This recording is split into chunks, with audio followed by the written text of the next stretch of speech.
Bakit nga ba maging mahalaga na alam natin o natatrack natin yung mga expenses natin? Hi guys! Welcome back to my channel. My name is Val, and in this video, we will be discussing the importance and the effective way of expense tracking methods.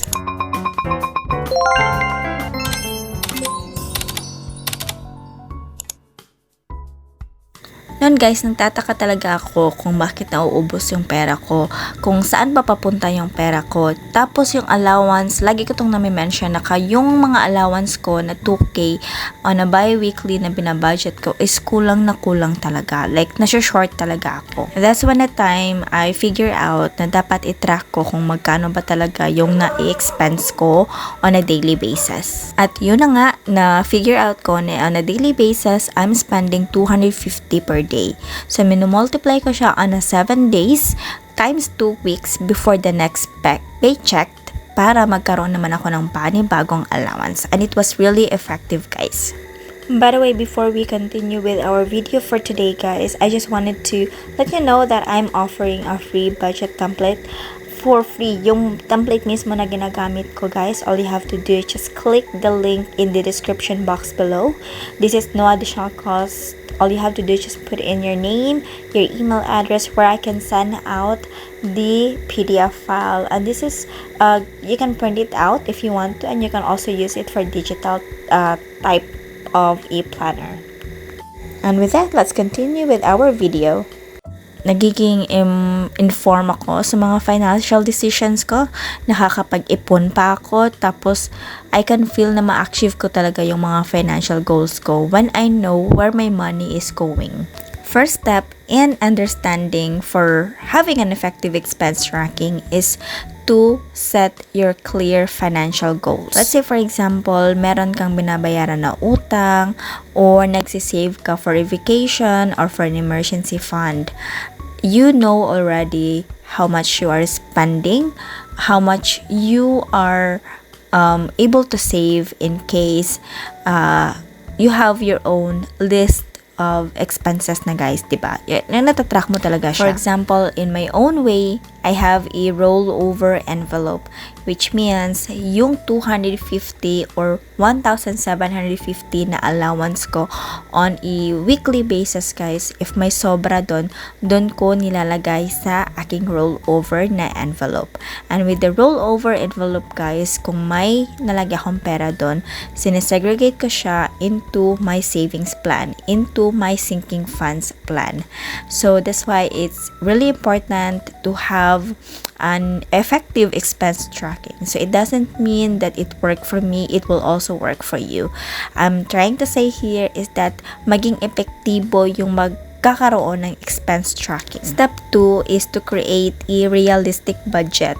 So when you create a realistic budget, guys, that will align with your goals, it will really help you in achieving your financial goals. It will really help you know where your money is going.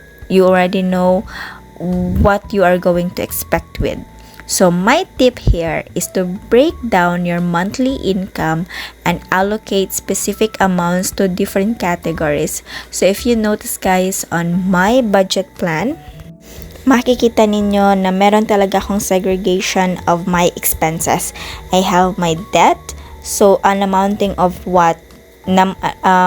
Amounting of X. So, para saan yung X na yon na amount? So, let's say, right now, I'm paying for my CP. So, I already know that my debt will have to have this amount listed. For the grocery, I have this amount, allowance, transpo, and so on and so forth. So those are like a realistic budget for me because right now I can say na talagang effective siya. I can say it fits to my income na hindi ako nagne-negative. Next step is to use a effective method or tools or resources to have an expense tracking, guys. So it can be, if you're like me, you can use a planner, a notebook to list down or to have your own expense tracking. Then you can also use different kind of mobile apps, and I have been mentioning with the mobile apps, guys, I'm highly recommending the Money Manager app. And if you are a spreadsheet person, guys, that you have your own template, yes, you can also do that. As long as it is something na magiging effective for you.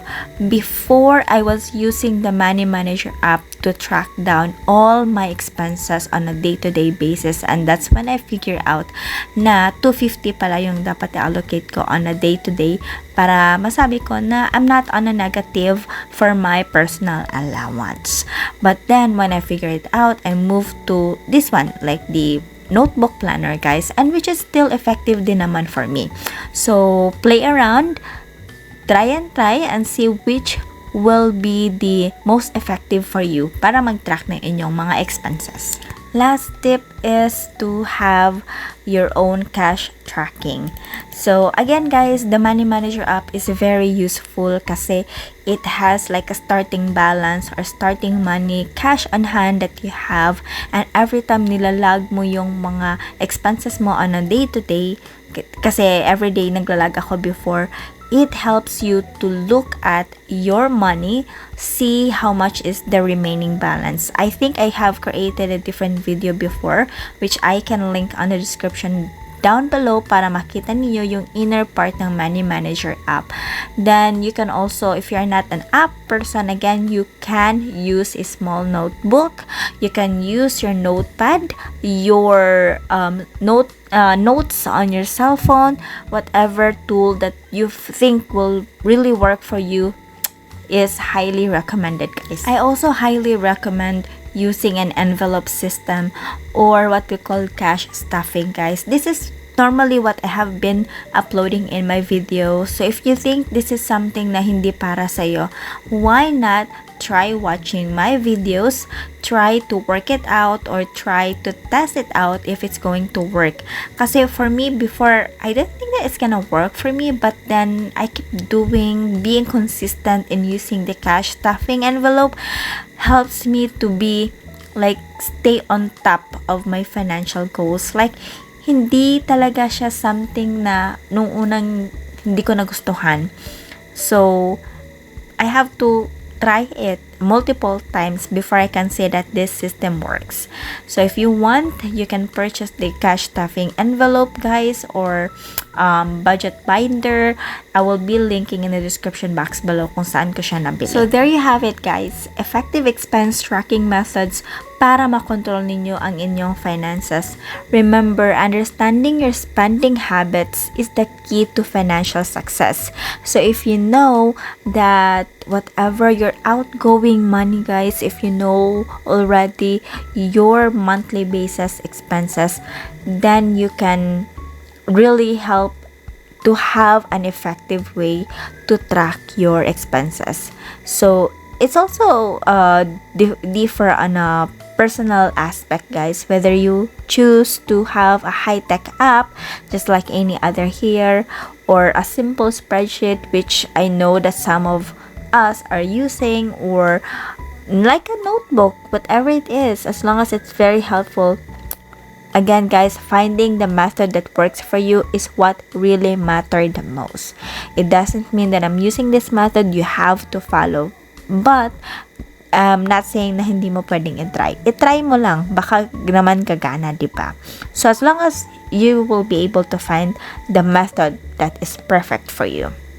So guys, if you found these tips helpful, give us a thumbs up and don't forget to subscribe for more finance related content.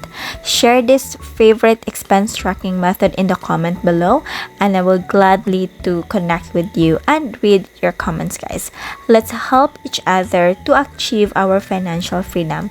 Thanks again for joining us for today's video, and until next time, take care and happy budgeting.